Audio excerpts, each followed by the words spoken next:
Thank you very much. Hare Krishna.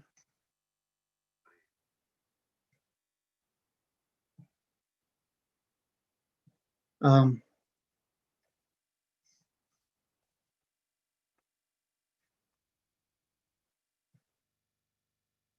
I'm very happy to once again be here with all of you at Iskcon Scarborough.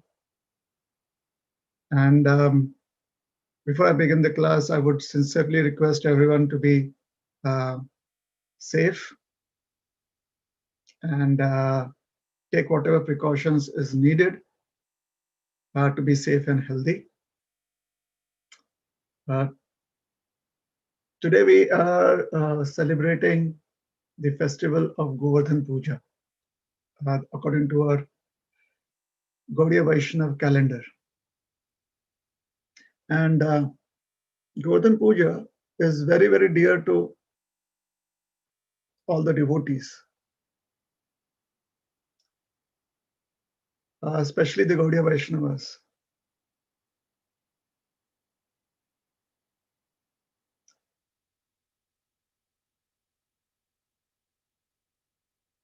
The festival celebrates the appearance of Krishna as the Giriraj mountain. So technically, in the spiritual world, the spiritual abode, which Gaudiya Vaishnavas refer to as Golok Vrindavan, there is a very beautiful place in the forest of Vrindavan, in the forest of, Goloka Vrindavan. This is a huge mountain. And according to the Garga Samhita, it is at least about 84 miles tall and 84 miles wide. And this mountain actually manifested out of the heart of the Supreme Personality of Godhead. It is a place where he performs his pastimes with his dear devotees in the spiritual world.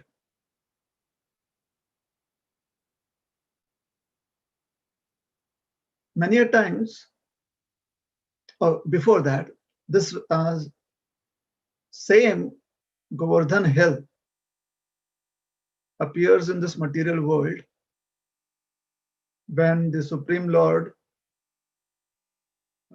comes to perform his pastimes. Now the Garga Samhita and other scriptures, they have different renditions of how Govardhan manifested in this material world. Today we'll not go into that. We'll just accept that Sri Giriraj, Govardhan is also called as Giriraj, or the king of mountains. Giri means mountain and Raj means king. So Govardhan is also referred to as the king of mountains.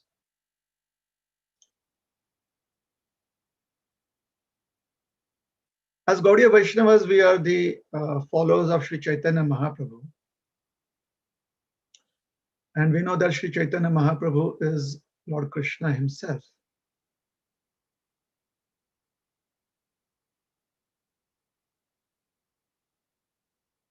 So Sri Chaitanya Mahaprabhu, he appeared in this material world about 550 years ago, 540 plus years ago.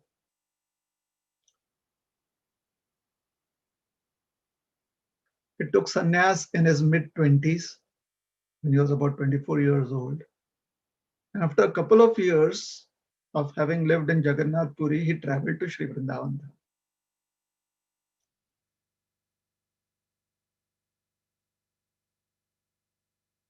Whenever we celebrate Govardhan Puja every year, we have these on this festival. Many of us worship Sri Govardhan. We make a small replica of Sri Govardhan in the form of a small hill. Many a times it is made of various food items, typically cooked rice. In other places, um, cow dung patties are stacked together as a small hill, especially in Vrindavan. In Vrindavan, every 5 to 10 meters in the holy land of Vrindavan in the present times, maybe 50 to 100 meters, not 5 to 10 meters, but every 50 to 100 meters or every 50 to 100 feet in Sri Vrindavan Dham, people have the residents of Vrindavan, they get together a stack of cow dung patties, or they just make a picture image of Giriraji on the ground of Vrindavan, and they worship that.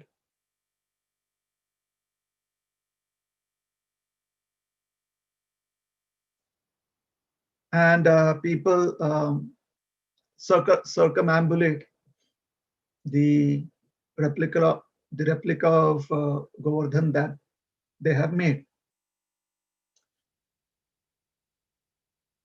Govardhan also has to do with, Govardhan Puja also involves worshipping the cows. And in the olden days, in the past, Govardhan Puja would be incomplete without the worship of the cows. It would be incomplete without the worship of the Brahmanas, and it would be incomplete without doing massive charity. In the present times, we may or we may not incorporate all of this. The reason for this is explained in the Srimad Bhagavatam, where Vyasadeva ji has revealed this pastime. And we'll come to that a little later. Coming back to Sri Chaitanya Mahaprabhu, which is connected to our celebrations today, we mentioned that Sri Chaitanya Mahaprabhu, he came to Vrindavan. At that time, Vrindavan was just a small village. It was actually a forest. The only few villages were around the forest of Vrindavan. Today, what we know as the town of Vrindavan practically did not exist. Because when Sri Chaitanya Mahaprabhu visited Vrindavan, there was no Govinda Dev temple, there was no Radha Madan Mohan temple. These temples, they came about later.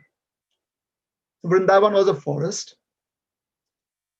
The few places in this forest that were worshipped were like Dwadish Aditya Til, a mound of hill on the banks of the river Yamuna. Then there was a Gomay Til, another hillock, or Gotila, it was called as.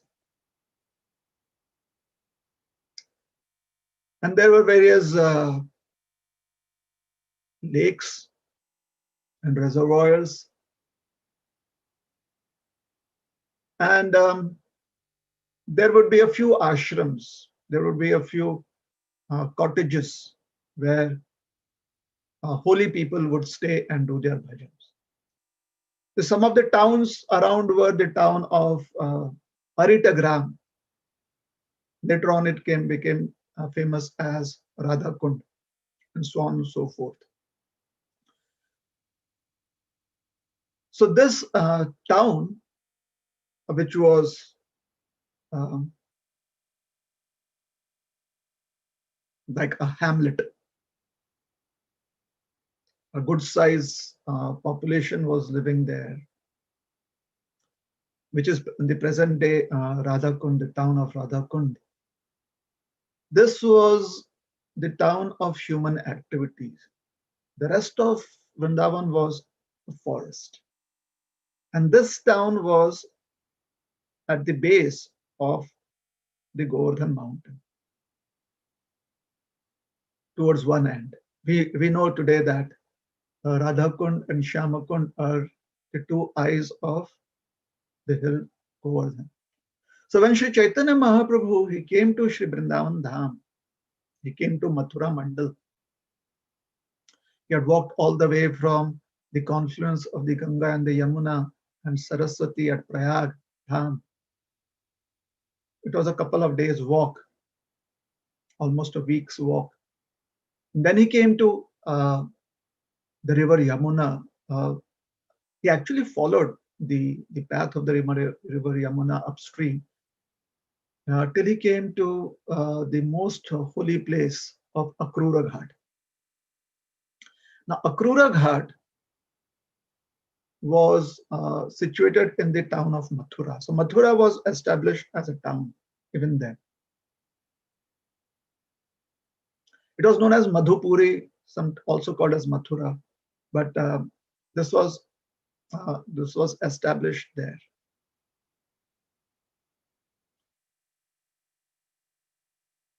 And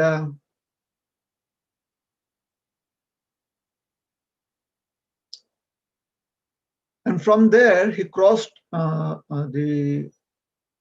he took his bath. Actually, he did not cross. He took his bath at Akrura Ghat, and he went into the fields and the forest of Vrindavan.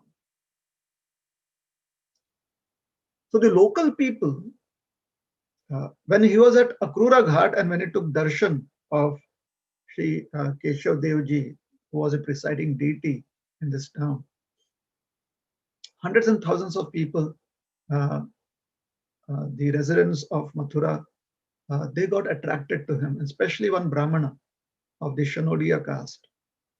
The Chaitanya Charitamrita is referred to as a Shanodiya Brahmana. He welcomed Sri Chaitanya Mahaprabhu and he offered him services along with Chaitanya Mahaprabhu's secretary and servant, personal servant, Balbhadra Bhattacharya. And from there, Sri Chaitanya Mahaprabhu proceeded towards the forest of Vrindavan, which is practically about 8 to 10 kilometers from the township of Madhupuri or Mathura, like 3 to 4 miles or 3 to 5 miles. Most of the residents were forest dwellers. They were farmers. So they were very much intrigued by his presence. However, the cows of Vrindavan immediately recognized him. And this is mentioned in the Chaitanya Charitamrita. The cows of Vrindavan who were there in the pasturing grounds, they all ran towards Sri Chaitanya Mahaprabhu. And they felt that their long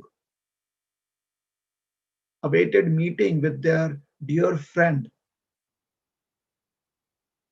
was happening now. The cows, the calves, with their tails high in the air, they came running towards Sri Chaitanya Mahaprabhu. And when they approached his form, they had tears in their eyes, the cows of Braj. And the cows, out of motherly affection, they greeted their dear friend. They greeted their worshipable Lord, Sri Gauranga Mahaprabhu. They licked his body. And they smelt him all over, drinking his fragrance, the fragrance of his transcendental body. With eyes of love, they welcomed him to Sri Vrindavan Dham once again. This was their self-same Krishna who had appeared in Sri Mayapur Dham and was now again back in Sri Vrindavan. And after that, Sri Chaitanya Mahaprabhu, he reached the town of Aritagram. And on his way to this town, he saw the beautiful mountain of Sri Govardhana. And Chaitanya Mahaprabhu was so much overwhelmed with love. This was his mood as Srimati Radharani, who was once again reuniting with her dear friend Sri Giriraj. Giriraj was not just one of the dearmost places where Srimati Radharani and the other residents of Vrindavan would meet with Sri Krishna, Shyama Sundar. It was also, or Giriraji was also her dearmost friend. Chaitanya Mahaprabhu stumbled.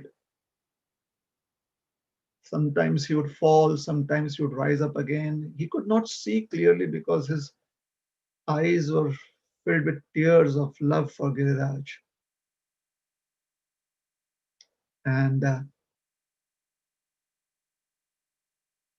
when he approached the foothills of Giriraj mountain at Kusuma Sarovar,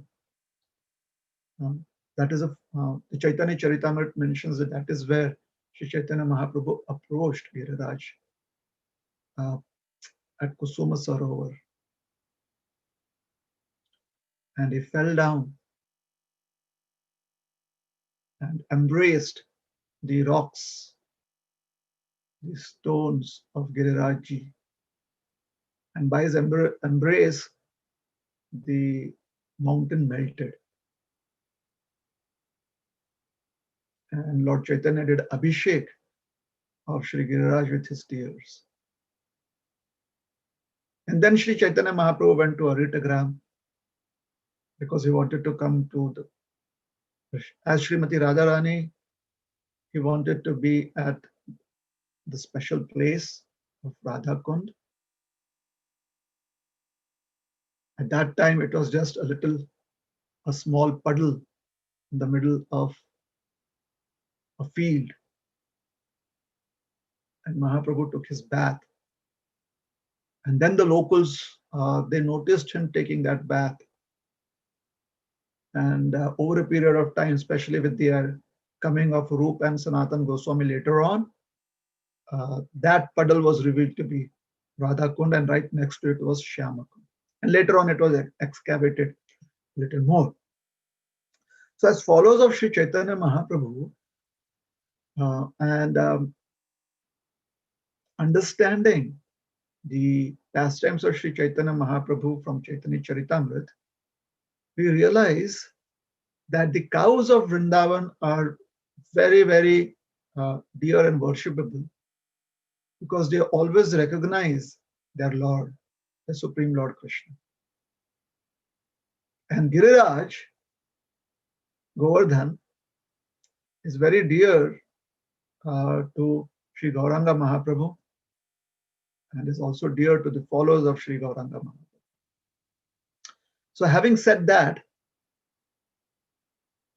now we will come to the understanding of the festival of, or we'll try and revisit the festival of Govardhan Puja, or the worship of Govardhan Hill, as is done every year in the present times. There are various devotional and esoteric reasons why this worship is done. There are so many commentaries on this pastime which reveal the intricacies, which reveal the inner meanings of sadhana and also spontaneous attraction. The inner meanings of devotional practice and intense devotional emotions or feelings. Some of these understandings we can share today. We'll try and share today. Some of these understandings are revealed in the scriptures and are uh, accepted by sincere practitioners to be just objects of meditation and discussion in very, very intimate surroundings, very, very, um, let us say, private surroundings or private meetings, some of these esoteric meanings. So we will try and focus on some of the teachings in terms of practice or sadhana. The yearly festival of Govardhana Puja is done to commemorate the first time Girirajji was worshipped and also to meditate on what happened since then. Because the first time Giriraj was worshipped in history, in recorded history, resulted in 7 days of deluge after that day. 7 days and 7 nights of heavy deluge. And many a times, Govardhan Puja celebrations is equated to the 7 days and 7 nights spent by the residents of Vrindavan under Giriraj Hill, which is all right, which is acceptable. However, since technically it is Govardhan Puja, so we may want to discuss how this festival or how did this practice start. In the spiritual world, Govardhan is worshipped every single day in various ways. And for many residents of Vrindavan, even in present times, Giriraj is worshipped every single day. There is Aarti of Girirajji happening every single day. And people actually have Giriraj Shilas at home and they worship Giriraj Shila every single day at home. Obviously, a note of caution is that one should follow the protocols that have been laid down in the worship of Giriraj Shila.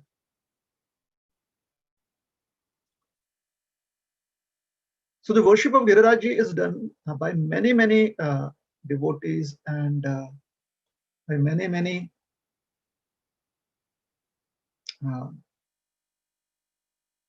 followers of Girirajji every day. However, in the month of Kartik, the month of Damodar, just on the first day of the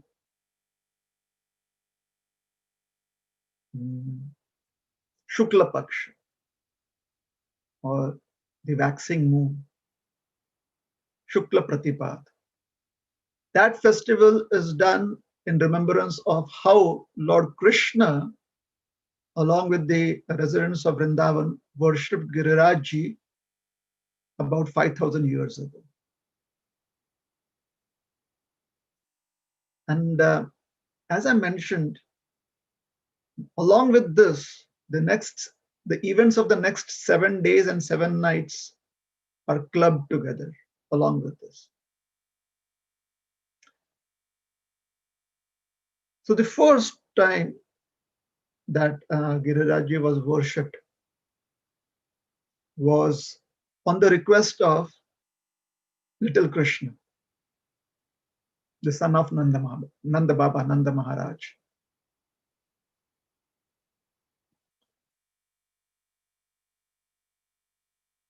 Krishna and his friends had just interacted with the now famous Brahmana Patnis, the wives of the Vedic Brahmanas. Krishna and Balaram, along with their friends, had been hungry, and the Vedic Brahmanas and their wives were called as the Brahmana Patnis. They were engaged in Vedic sacrifices, or as we say, the Vedic sacrifices.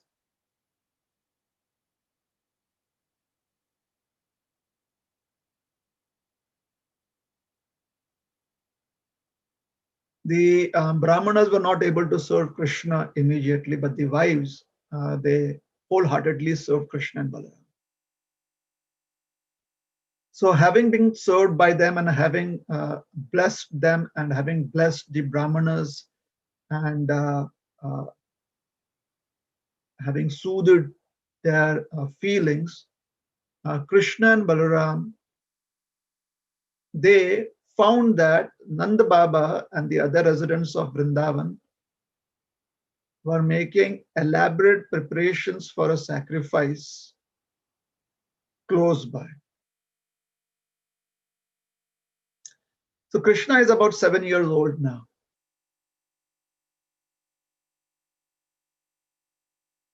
And Sri Balaramji is about a year older. So they're 7 and 8-year-old boys.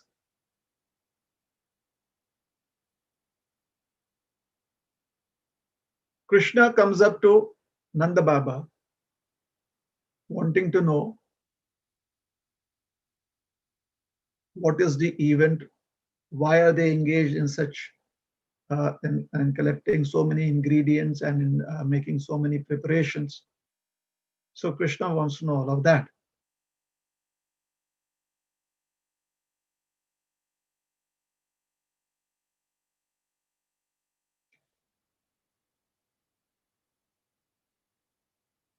In the Srimad Bhagavatam, it is revealed how Krishna approaches Nanda Maharaj.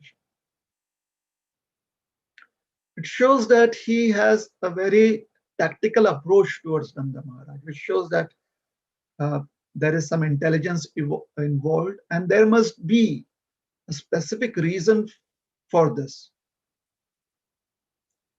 Now, as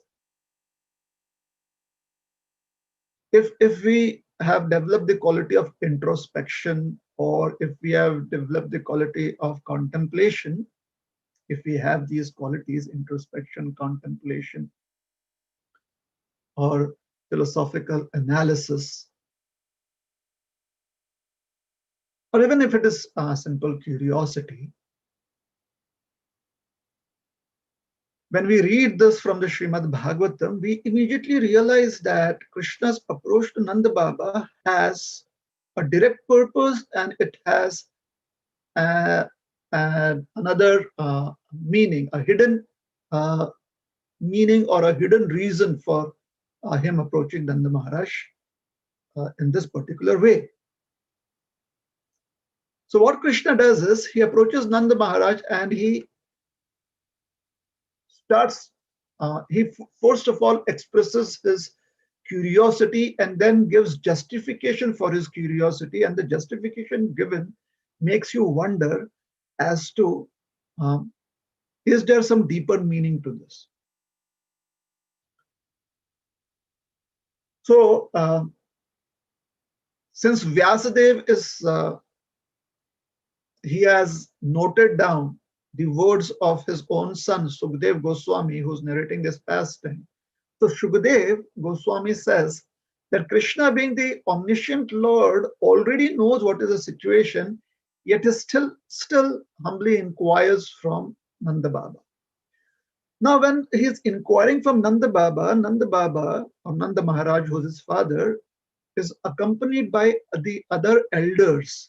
So there are a few other elders of the cowherd community with Nanda Maharaj, because this is a community effort. So there are other people there. And Krishna, he says, my dear father, please explain to me what is the reason for this great endeavor that all of us are involved in? What is it supposed to accomplish? Is this ritualistic sacrifice meant for the satisfaction of some greater being? And what is the process for all of this? How is it going to be accomplished? As a 7-year-old boy, we find Krishna being very, very particular about his inquiry. Rather than just ask that, and that is how many a times we may narrate this pastime, that Krishna simply asked Nanda Baba that, Baba, why are you performing this sacrifice? And who is the sacrifice for? And that is a very, very bona fide approach too, because there are many narrations that have been done in a similar way. It expresses the finer sentiments of the heart can be expressed through this approach. And the hunger of the intelligence, or the functioning of the intelligence, the functional aspect of intelligence, human intelligence or buddhi in general, is satisfied when we read how Vyasadeva presents this.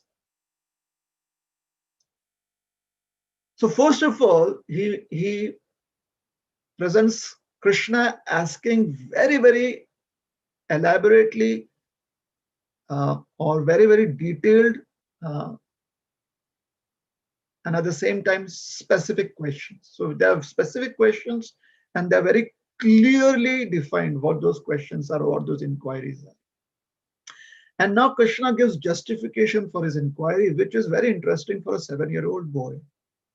Maybe the way Shukdev Goswami is explaining it and Vyasadeva has presented it is to help us ponder, to help us be a little more alert on the platform of intelligence. Because when the intelligence is sharp, when the intelligence is very, very specific, it's easier to focus on the goal of one's meditation or one's inquiry. If the intelligence is fuzzled, if the intelligence is bewildered, then the mind wanders. Bahushakhai anantascha, buddhayo avyavasayina, as said in the Bhagavad Gita. For one whose intelligence is many branched, that person is a little lost.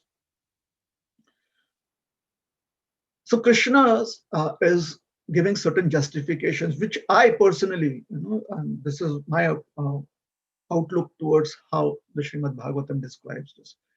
Krishna says, and this is his justification, which is interesting. He says, I have a great desire to know, which makes it, which is kind of shows that there is this childish approach to it also. It is balish. It is how a child would express one's curiosity. So Krishna says, I have a great desire to know, and I'm ready to hear in good faith. Now, where does a child say that? So Krishna is assuring Nanda Baba that whatever you tell me, I'm ready to hear it out with an open heart. So he says, I'm ready to hear it in good faith. And then it's interesting how tactical Krishna is. As a 7-year-old boy with Nanda Baba, he says, saintly personalities, by their very nature, do not keep any secrets. And the reason is that their swabhava, the nature of saintly personalities is that they see everyone as equal to themselves.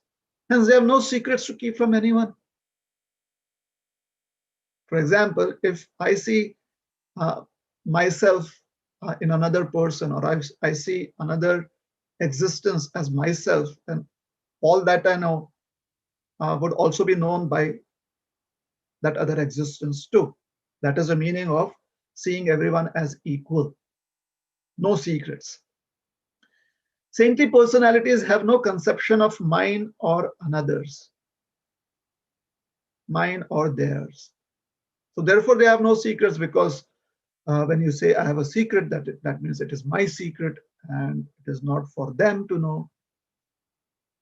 Saintly personalities do not consider somebody to be a friend or to be an enemy or to be neutral. They do not have any considerations of attraction or aversion or neutrality. Although their approach is of neutrality, they do not have any considerations of neutrality. A saintly person does not go about thinking that, oh, I have to be neutral, I have to be balanced, I have to see that I walk this tight line and not get distracted by either attraction or aversion. A saintly personality does not have that kind of approach. A saintly personality, by one's practice, by one's has become habituated to simply dealing with everyone as um, being the same as oneself. So it's very technical how Krishna uh, expresses to Nanda Baba that he should feel confident in revealing this um, uh, the festival or the event that was about to take place without any consideration of who Krishna is.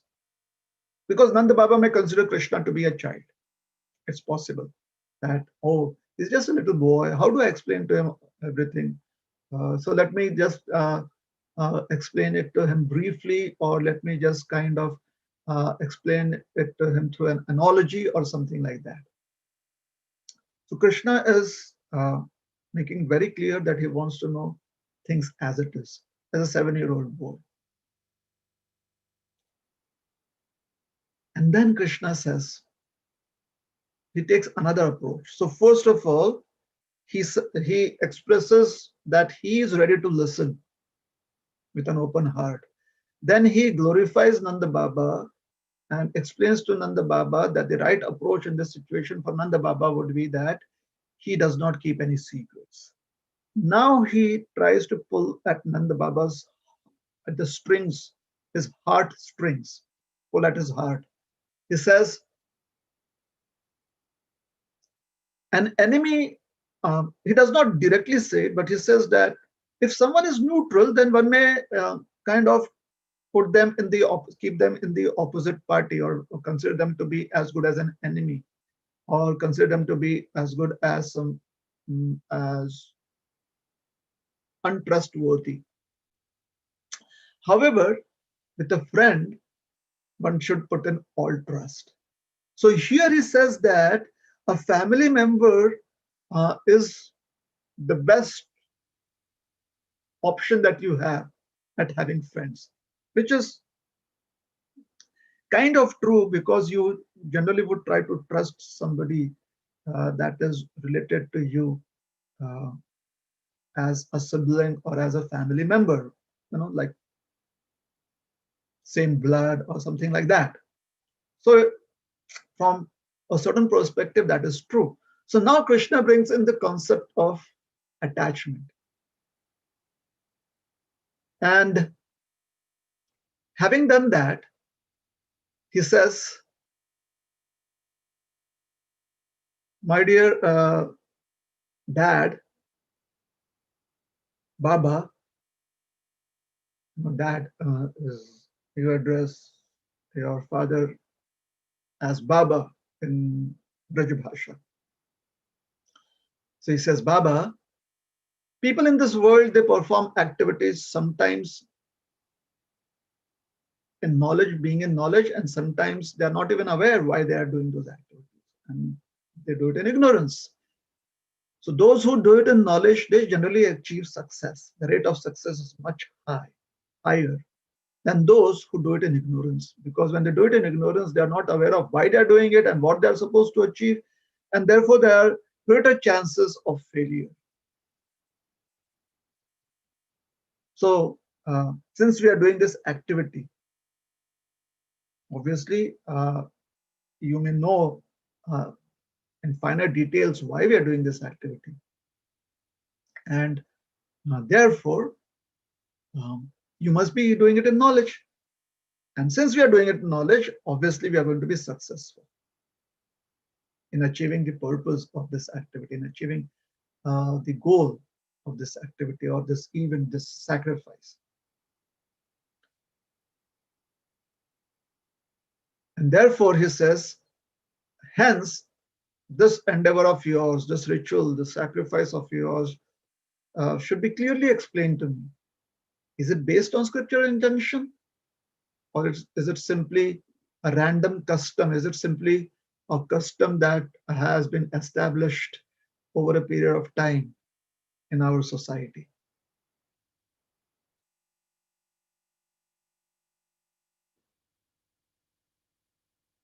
Nanda Maharaj replies that this sacrifice is for a specific purpose. The great Lord Indra is the controller of the rains. The clouds are his representative, therefore they bring the rain with them and they provide rainwater. Having received the rains, we achieve happiness, and these rains, they give sustenance to all creatures.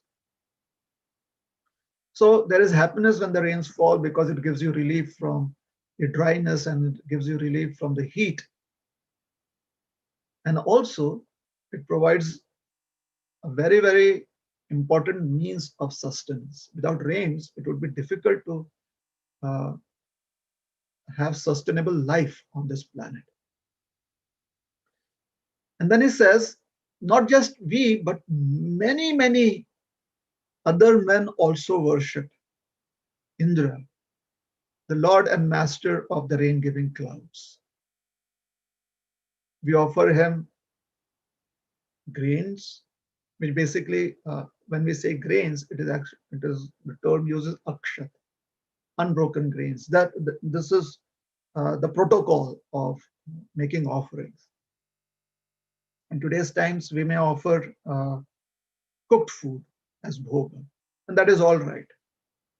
However, when Nanda Baba is explaining about sacrifices, you offer in those sacrifices grains, and later on you offer bhoga. So first you offer grains, which is called as akshata. Uncooked food is considered to be a little more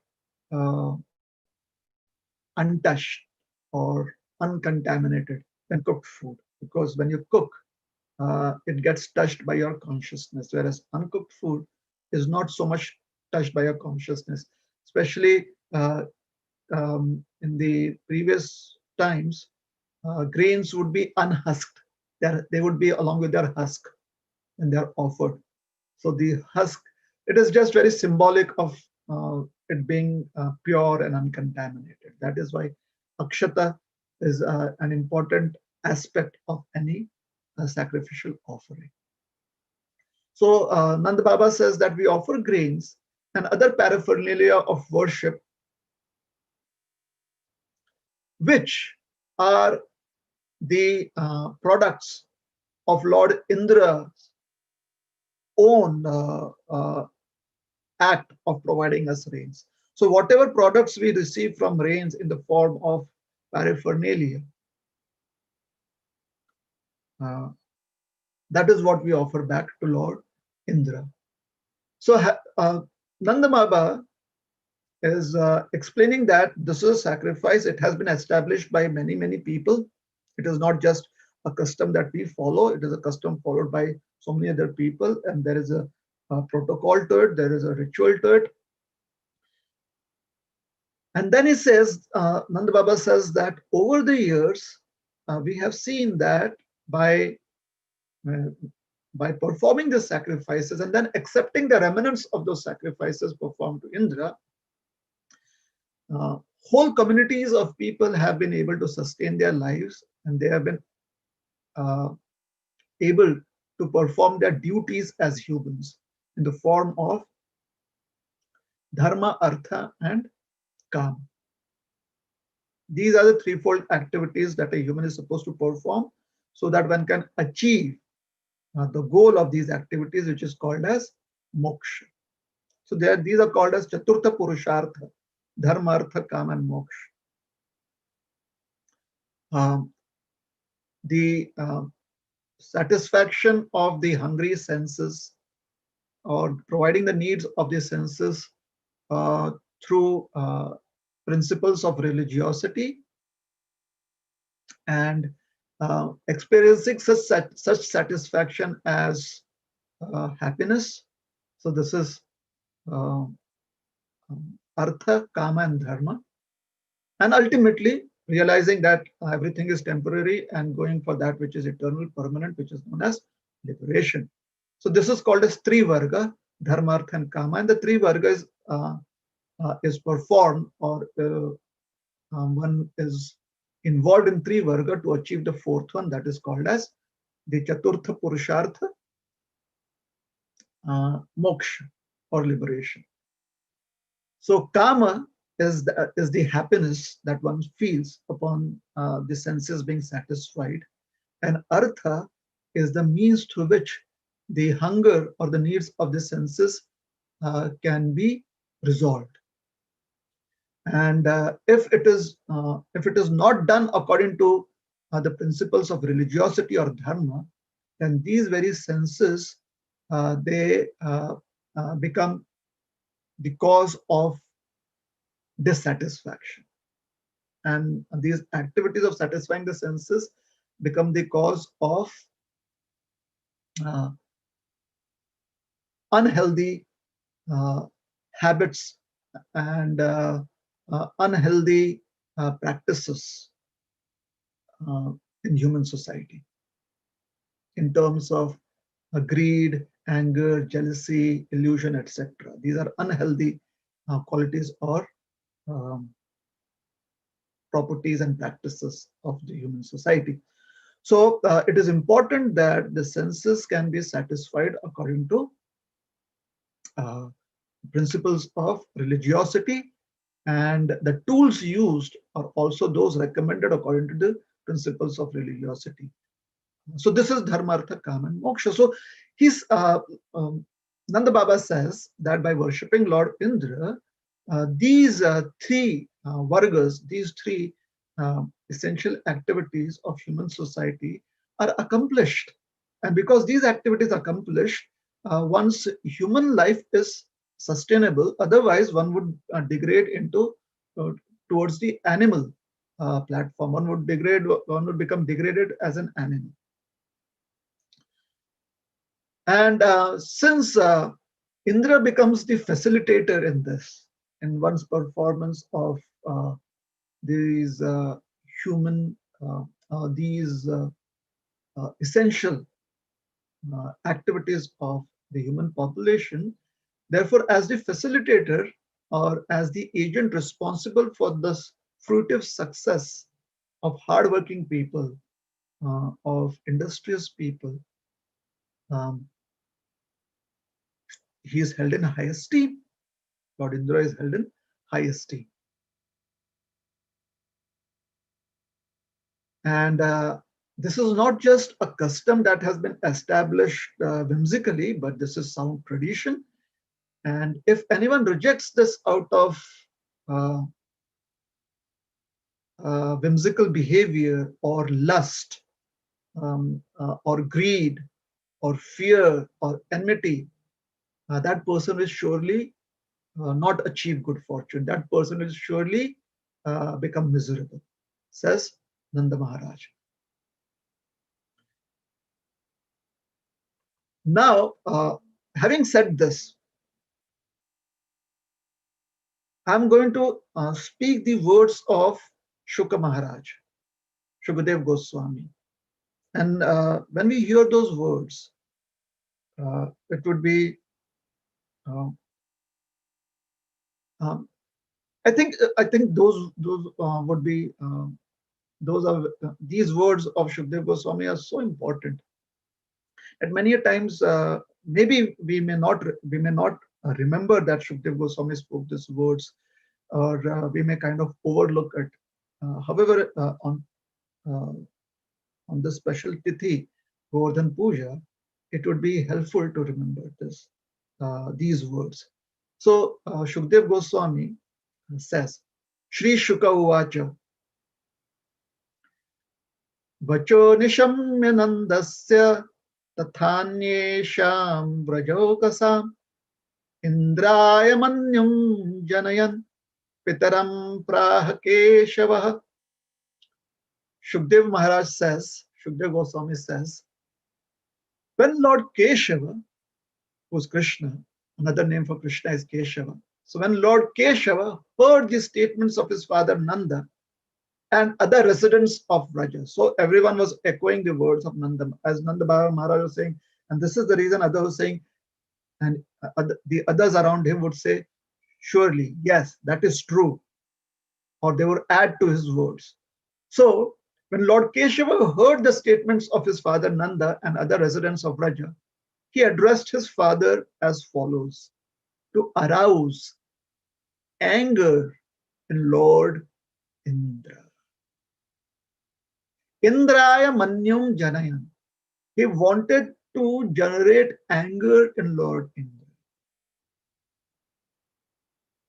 And I've already taken up a lot of time because this pastime, for those of you who are hearing it for the first time, I'm very sorry that we will not be able to cover all the aspects of this pastime.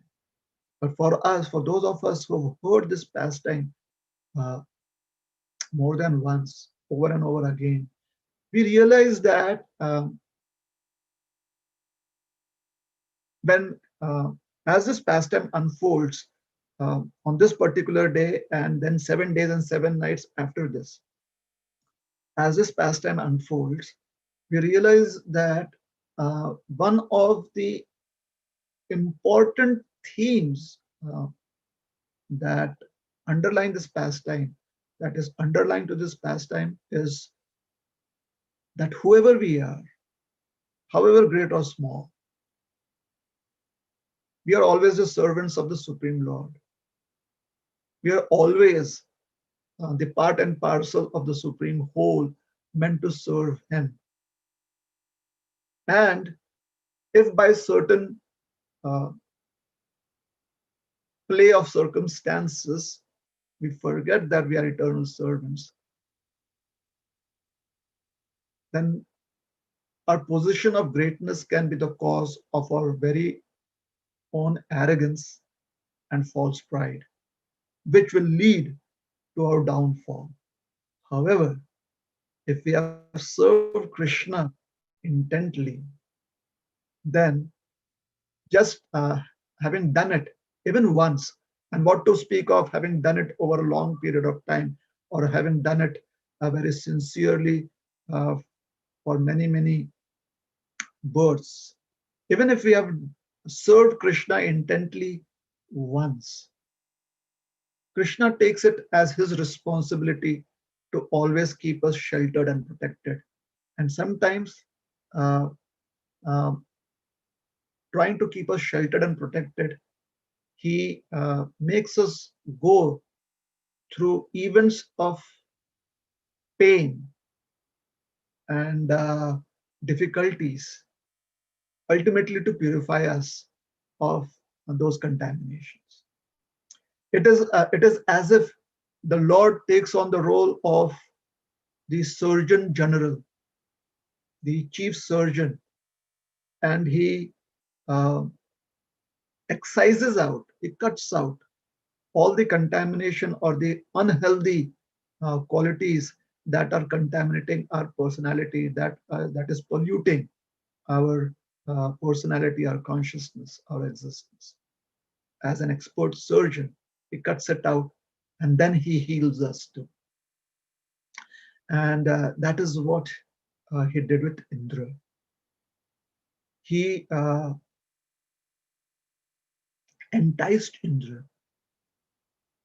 or rather, he enticed, or he kind of ignited the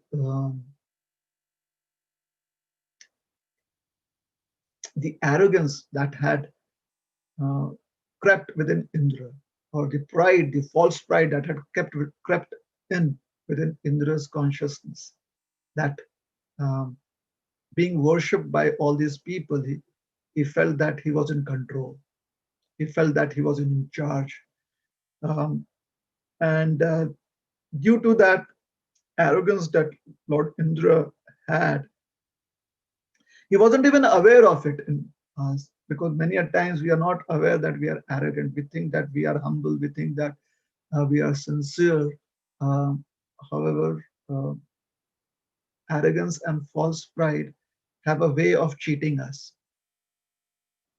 So Indra was also cheated by his very own arrogance and his false pride. And since he is a very, very, very sincere devotee, very worshipable by all of us, with tears in our eyes, we see that how Lord Krishna, as a loving mother, corrects him, protects him, saves him from his arrogance and his pride. And at the same time, Krishna also establishes the worship of Giriraj. So, very briefly, Lord Krishna convinces Nand Baba to use all of the paraphernalia that they had collected together to worship Indra to be used in the worship of the Brahmanas, the cows, and Giriraj. It is not just Giriraj. He used that to worship the Brahmanas, the cows, and Giriraj Hill. And during their worship, they performed circumambulation of the Brahmanas, they performed circumambulation of the cows, and they performed circumambulation of Giriraj Hill. And as they were circumambulating Giriraj Hill, they circumambulated Giriraj Hill along with their family members and with their cattle too, with all of their domestic animals, especially the cows and the bulls and the calves. And they did the circumambulation of Giriraj Hill. And as after they had circumambulated Giriraj Hill, Lord Krishna personally he bent down and touched his head at the foothills of Giriraj Hill, offering his uh, worship to Giriraj Hill. And following him, all the other residents did that. And then, to their utter amazement, Krishna manifested himself as Giriraj Hill. They saw Giriraj Hill personally present there and being non-different from Krishna. And the Brajbasis, they fell in love with Giriraj Hill as much as they were in love with Krishna. Exactly the same affection, the sneha, the love, the prema was manifested towards Giriraj Govardhan from the hearts of the residents of Vrindavan, as it was towards Lord Krishna. Uh, that is how Giriraj mountain is non-different from Krishna, is an expansion of Krishna, is the Supreme Lord himself. And hence Lord Chaitanya would not walk on Giriraj Hill, so much so that he would be very careful not to step on even one of the stones or pebbles of Giriraj. And as followers of Sri Chaitanya Mahaprabhu, we also try and avoid doing that, just out of respect for Giriraj Hill and his transcendental form. We wouldn't want to put our feet on the transcendental form of Krishna. Similarly, we wouldn't want to put our feet on the transcendental form of Giriraj, which manifests as boulders, stones, pebbles, grains of dust, and trees and twigs.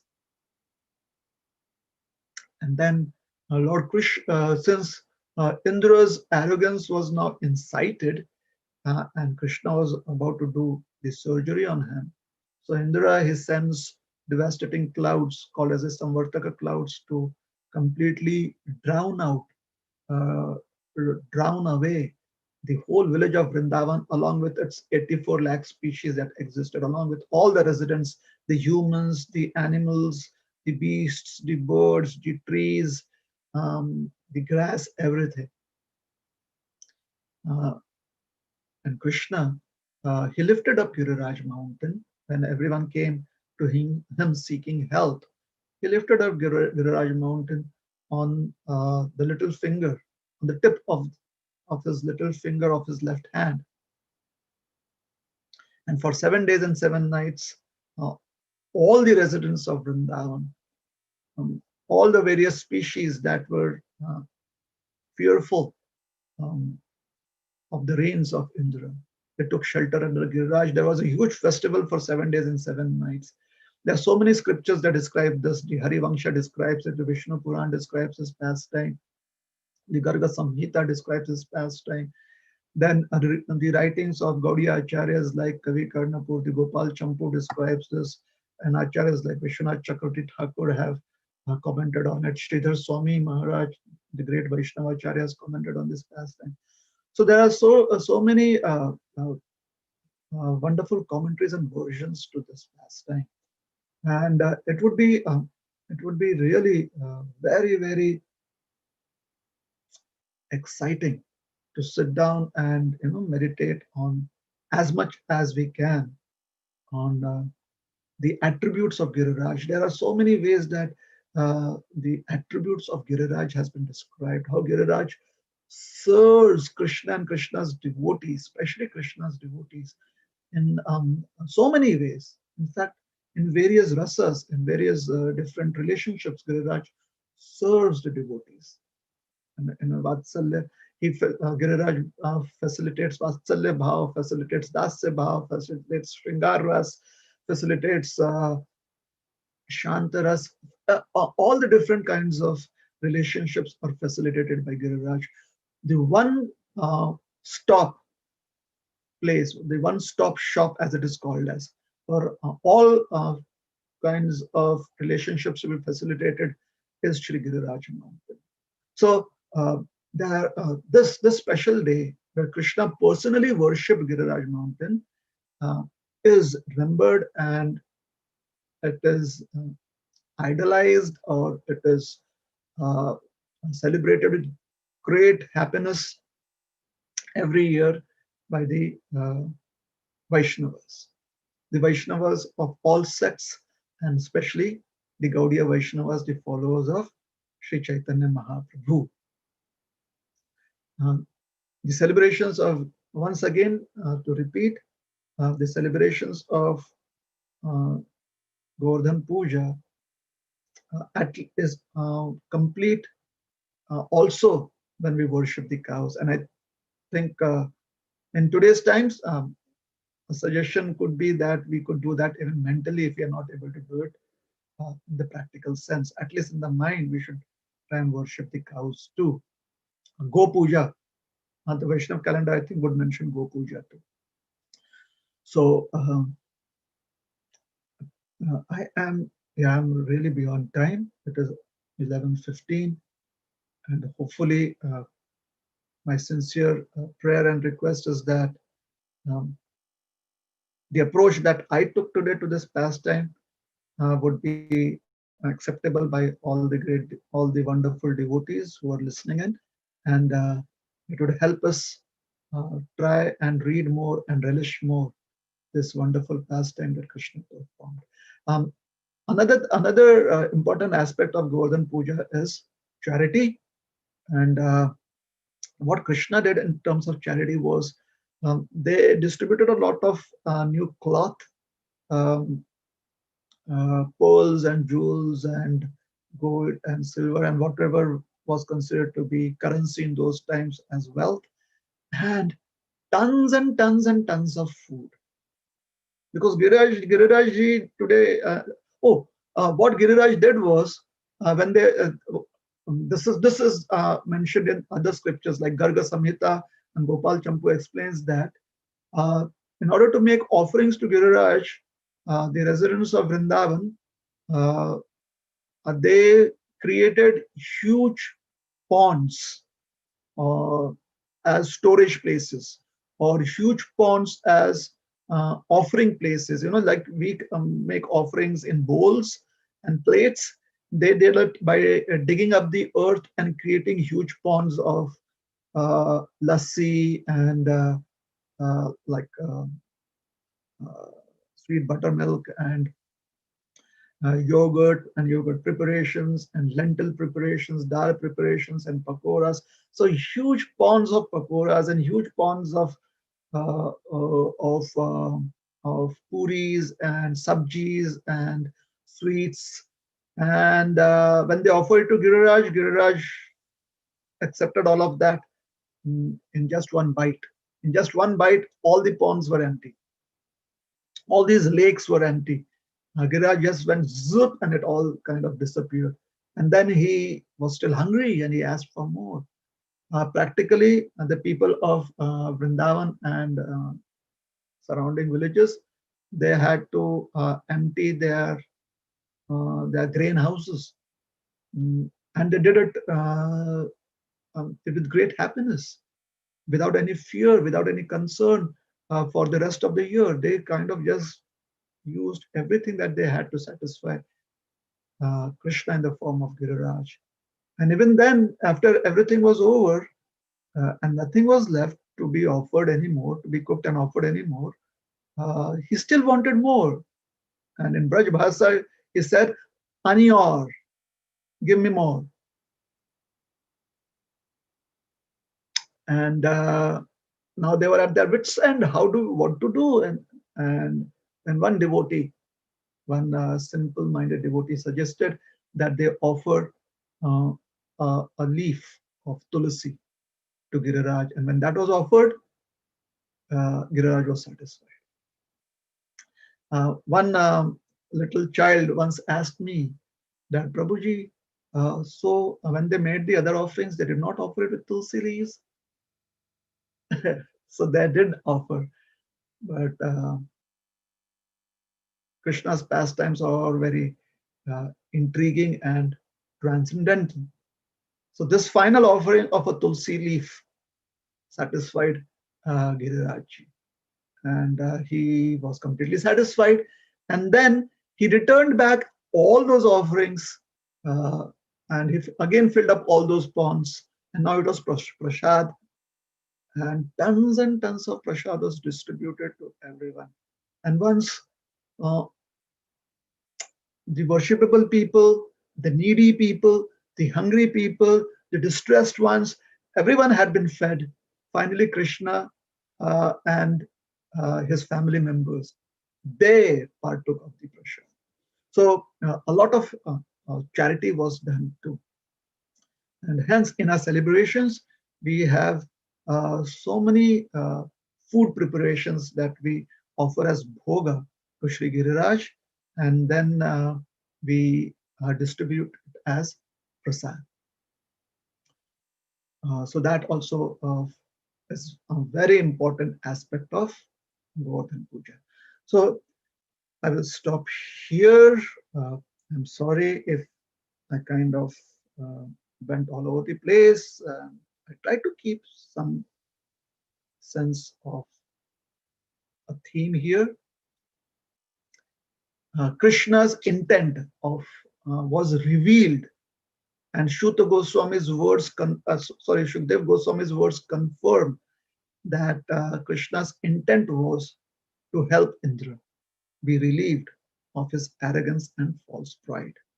And as practitioners of bhakti yoga, as practitioners who want our hearts and our consciousness to be purified, we understand that this is so very important. This is so very essential. So I'll definitely stop now. Thank you very much. And I wish all of you a very, very happy Govardhana Puja celebration and a very wonderful Go Puja celebration. And also a belated happy Diwali too. Thank you very much. Hare Krishna. If there are any questions, if you have time for questions, please let me know.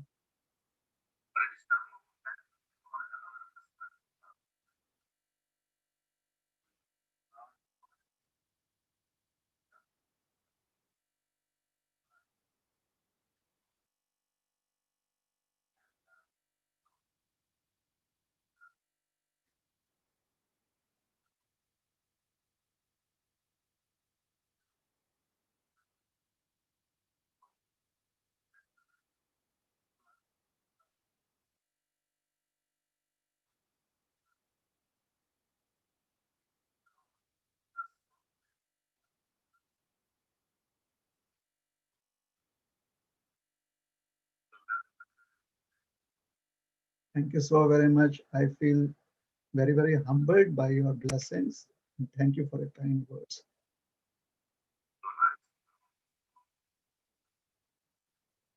Hmm.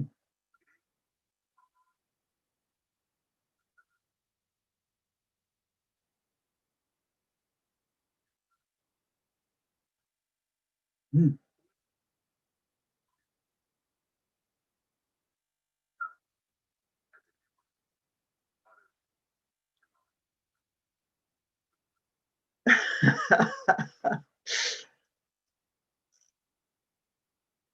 The ways the human mind works are interesting.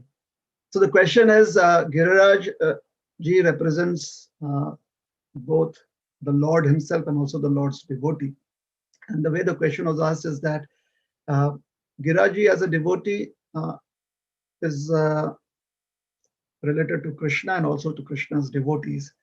And he is also the Supreme Lord. So which aspect of Giriraji is more prominent? I try to rephrase the question like this. Uh, my understanding would be that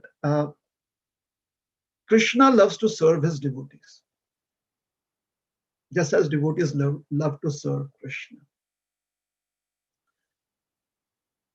And when we say service, when we speak of service and service to devotees, we understand that service also encompasses serving the devotees of the devotees, or serving the associates of the devotees, serving those who are with the devotees too. Obviously, it's a community of devotees.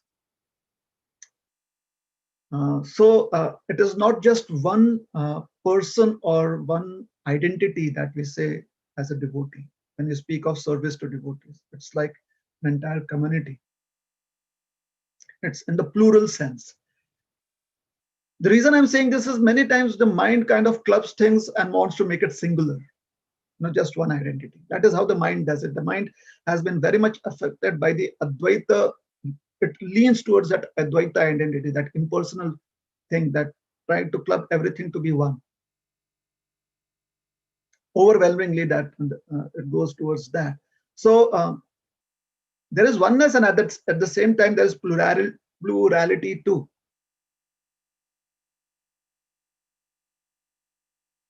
So Krishna loves to serve his devotees. So Giriraj, he loves to serve the devotees. He serves the cows by giving them fresh grass and streams. He serves the cowherd boys by giving them, or by offering them places to sit, by offering them soft uh, dust or soft grains of sand to walk on, by offering them caves that are cool during the summer, and uh, they give some heat.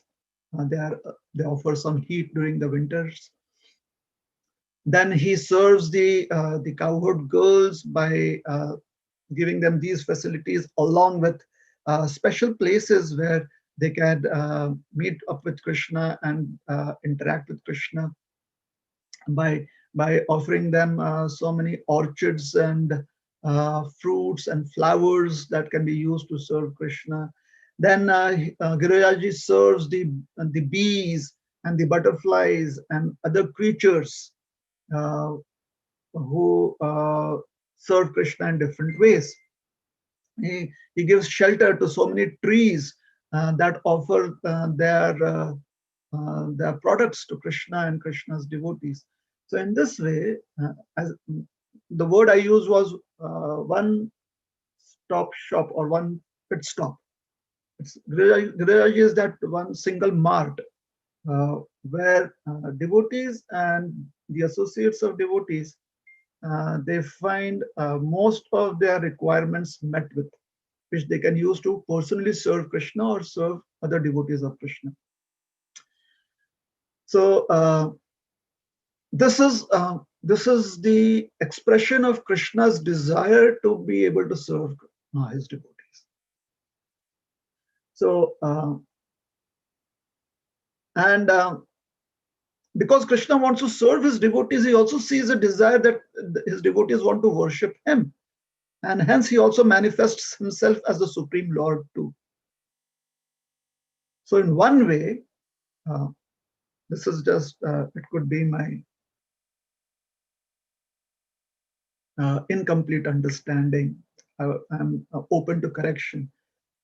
But this is my little bit of understanding that Krishna's manifestation of the Supreme Lord also exemplifies the need of his devotees to serve him as the Supreme Lord.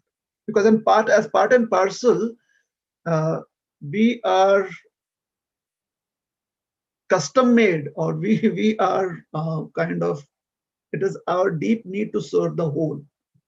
That is a relationship in part and parcel and whole. So by allowing us to worship him, Krishna is serving our purpose.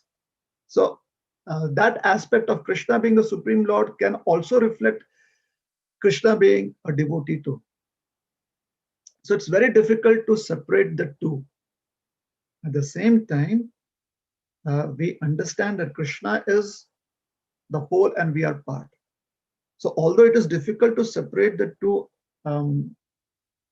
ideas, that these two existences, that Krishna as a devotee and Krishna as a Supreme Lord,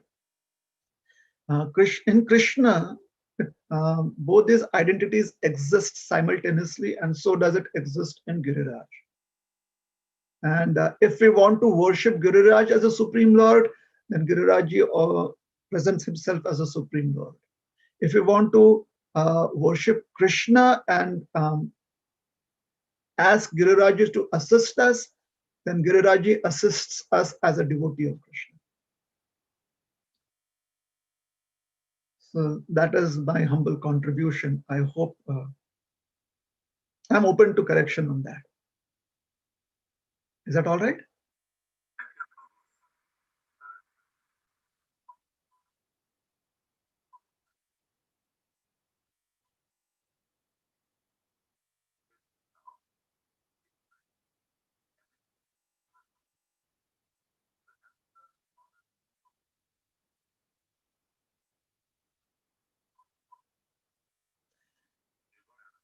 Thank you so much. Yeah, I'm always happy to receive certificates from seniors, certificates of appreciation.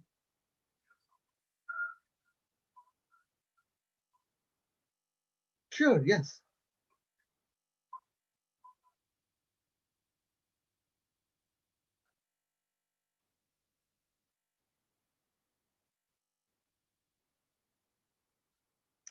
Oh, thank you, Prabhu. Thank you for asking that. Um, if what I have heard, this is what I have heard from our teachers, is that if one has an intense desire, it is like um, um, an inspiration that comes from within, a self-inspiration to worship Krishna in the form of Govardhana Shila, then one can express that uh,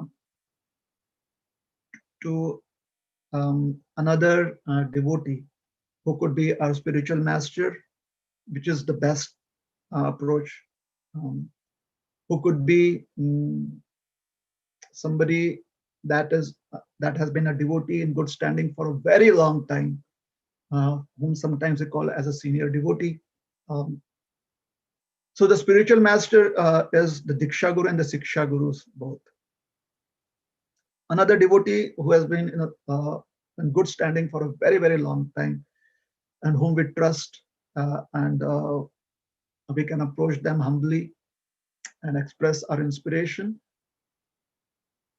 Or if we have been somehow, by some arrangement, if we have been offered a Giriraj Shila by a resident of Vrindavan to worship. So this is what um, I remember from the top of my head right now. Is the most important protocol to be uh, understood. We should be careful to try and not pick up a Govardhan Shila just because by ourselves. We should try not to do that. We should try not to do it in ways that circumvent the first three uh, points that I have mentioned. Of the three, the third option, if we have had the good fortune, the third option of where a resident of Vrindavan, a Brajvasi, offers us a Govardhan Shila, that third option, with respect to that, if we have had the good fortune of having made a very, very deep connection with a certain resident of Vrindavan, and that happens uh, through the blessings of our devotional practice, through the blessings of the teachings that we have received in our parampara, and through the blessings of the Holy Dham itself and the Supreme Lord. If we have made a connection with a resident of Vrindavan, with a Brajbasi who offers us a Govardhan Shila, it would be very nice if we could also request them, or at least we could pray to them that we can receive the blessings of our Siksha and Diksha Gurus at the same time too. It is not mandatory, and at the same time, it is not wrong if we request unto them or pray unto them, pray to the Brajabasi, to be able to receive the blessings of our Siksha and Diksha Gurus at the same time too. And after that, once that is done, then uh, the very devotees who have given us blessings, they will teach us the mode of worship too, of how to worship Giriraj Shiva. Is that helpful?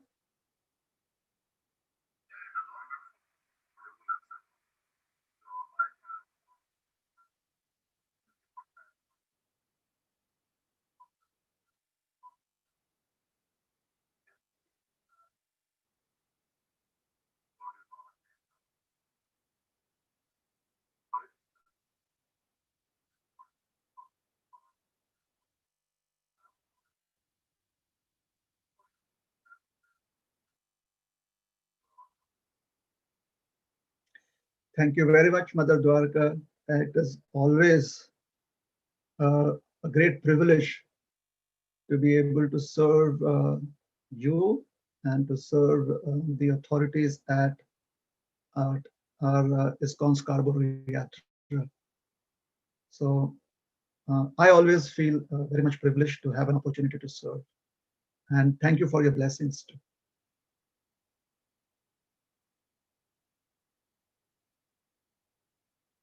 Amal Thakur Prabhu, anything else?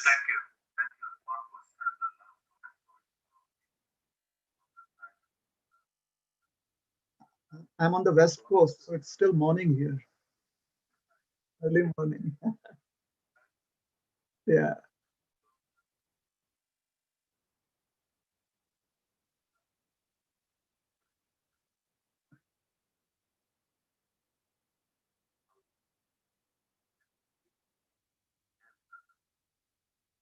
Oh, okay. So why do we make Giriraji out of food preparations, cooked food? And the second part is, why do we eat it after that? Okay. According to Vedic tradition, the and the teachings of the Vedic tradition, Sanatana Dharma, and Gaudiya Vaishnavism, food is also Krishna. It is called as Anna Bhagwan, sometimes called as Anna Devata. So this is Krishna who has manifested himself in the form of food to help sustain us. So I'm answering the second part of the question first. So in the Bhagavad Gita, Krishna says Brahmarpanam Brahmavir Brahmagno Brahmanahutam. So in that verse, it is very clear that everything is Krishna. There is oneness with Krishna, and at the same time, there is difference too. So Krishna's energy is not different from Krishna. So food is also Krishna. So when we accept offered food, even if that food has been worshipped as Giriraj, who is not different from Krishna, accepting that prasad, accepting that food in the form of prasad is recommended in the scriptures. So by such acceptance, it is not just prasad, it is also Krishna in the form of food. So in one sense, we could say that we are not eating Krishna, at the same time we are eating Krishna too, in one sense, because Krishna's energy is non-different from Krishna. So prasad is non-different from Krishna. Prasad is Krishna himself. When we perform Govardhan Puja, I think it is more direct. It is as if you prepare Krishna out of food and then you eat the same food. So it is like, it becomes, it is maybe a little radical, I guess, but it is more direct. Whereas at other times, we offer food to Krishna and accept it as the remnants as prasad. Nonetheless, Anna Bhagavan is an acceptable and recommended understanding in the Vedic scriptures. Krishna is not different from food. So Krishna expands himself as food to food grains too. So that was the second part of the question. Why do we make these preparations out of food? Traditionally, we are not really sure whether the next festival that was celebrated in Vrindavan next year, we do not have records of it. But typically, this is an established practice now that Giriraj is a replica of Giriraj is made in the form of is made up of prepared food or cooked food, is made out of cooked food, an established tradition. And maybe it is to do with how the Brajbasis offered all of that to Krishna. It was not just in anything that was liquid was kind of offered in the form of ponds and lakes, but that which was dry and the solid food preparations were offered in the form of small hills or hillocks or mounds. And when Giriraj accepted all of that, all of that got assimilated into his form. And when Giriraj returned it back, it was as if Giriraj is returning himself back as food. So now when he returned it back, it was in terms of these ponds filled up with liquid prasad and these mounds and hills of dry prasad. So maybe that is how the tradition began. that we make replicas of Girirajji out of cooked food. We worship Girirajji, we go around Girirajji, and then after we have worshipped Girirajji, we have worshipped that mound of rice as Giriraj and circumambulated Giriraj, then that rice is distributed as Anna Bhagwan or as Prasad. As I said, there is another practice too. The other practice is that Giriraji, the replica of Giriraji is also made out of cow dung patties. And if you go to Vrindavan, you'll find that people still do that. And then they also offer cooked food as an offering to this representation of Giriraj as in the form of cow dung patties. Sometimes they also make a human form of Giriraj out of cow dung patties. Either it's standing vertically with the feet on the ground. It's a human form of Giriraj made out of cow dung patties, or it is a prone, or it is a lying down form of Giriraj too, in the form of cow dung patties. And then they use those patties later on as cooking fuel. After Giriraji has been worshipped, those very patties are used as cooking fuel to cook food for the Lord later on too. These are traditional practices. They have been established. They are recommended as, or they are the protocols laid down, acceptable protocols laid down in the celebrations of these festivals. Is that all right?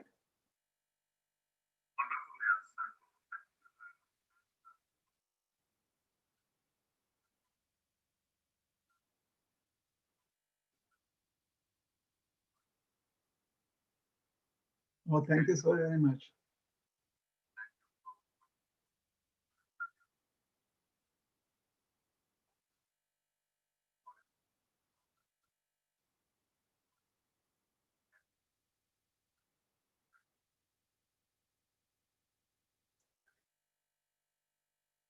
Hare Krishna. Srila Prabhupada ki jai, Gaur Bhakta Vrinda ki jai. Thank you very much.